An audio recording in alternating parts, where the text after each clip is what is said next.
Hello दोस्तों, मैं हूं मनीषा यादव और आप देख रहे हैं मेरा चैनल मनीषा अमर सुल्तानिया। आज मैं आपको एक पॉलिटिकल का बहुत ही इम्पोर्टेंट टॉपिक मौलिक अधिकार और कानूनी अधिकार, इनमें क्या अंतर है, इस पर चर्चा करूंगी।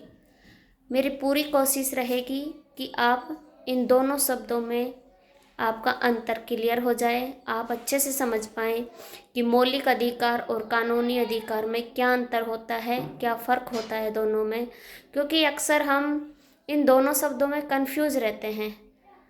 तो मेरी पूरी कोशिश रहेगी कि आज मैं आपको इन दोनों शब्दों में अंतर समझा सकूं। कानूनी अधिकार और मौलिक अधिकार में मूल रूप से हम 2 या 3 अंतर कर सकते हैं मुख्य रूप से। पहला अगर हम कहें तो जो कानूनी अधिकार है वो कानून के द्वारा संरक्षित होते हैं। इसके साथ साथ मौलिक अधिकार भी कानून के द्वारा संरक्षित होते हैं।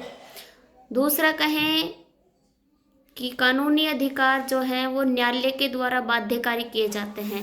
इसके साथ साथ ही जो मौलिक अधिकार है वो भी न्यायालय द्वारा बाध्य किए जाते हैं। जो मुख्य अंतर है वो ये है कि जो कानूनी अधिकार होते हैं उनके उल्लंघन होने पर हम एक सामान्य प्रक्रिया या सर्वप्रथम कहें कि निचली अदालत में ही उसके लिए अपन कार्रवाई कर सकते हैं उल्लंघन होने पर। जबकि जो मौलिक अधिकार है उसमें हम डायरेक्ट उच्च न्यायालय या सुप्रीम कोर्ट, उच्चतम न्यायालय अनुच्छेद 32 के तहत जो विशेष 5 प्रकार की रिट होती है उसके माध्यम से हम कार्रवाई कर सकते हैं। अगला जो अंतर होता है वो ये होता है कि जो कानूनी अधिकार हैं उन्हें विधायिका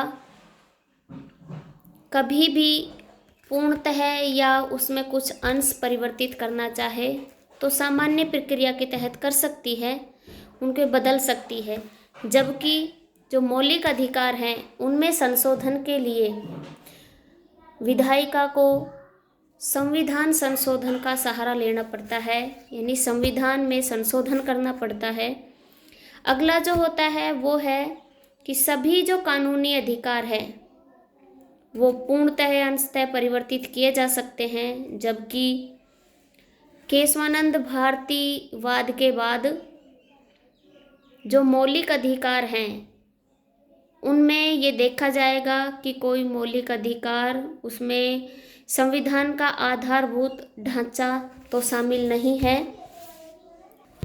अगर उनमें संविधान का मूलभूत ढांचा उसमें शामिल पाया जाता है, अगर न्यायालय को ये लगता है, तो फिर विधानसभा उन्हें परिवर्तित नहीं कर सकती है।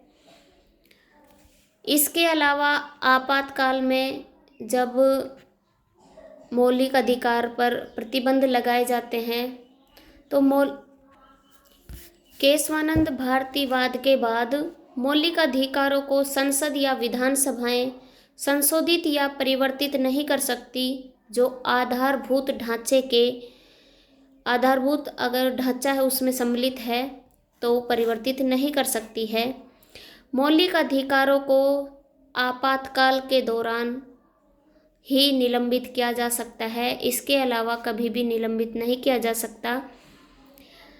इसके साथ ही इसमें एक विशेष नोट ये है कि 44वें संविधान संशोधन 1978 के बाद अपराध के लिए दोष सिद्धि अनुच्छेद 20 और जीवन का अधिकार अनुच्छेद 21 को आपातकाल के दौरान भी समाप्त नहीं किया जा सकता।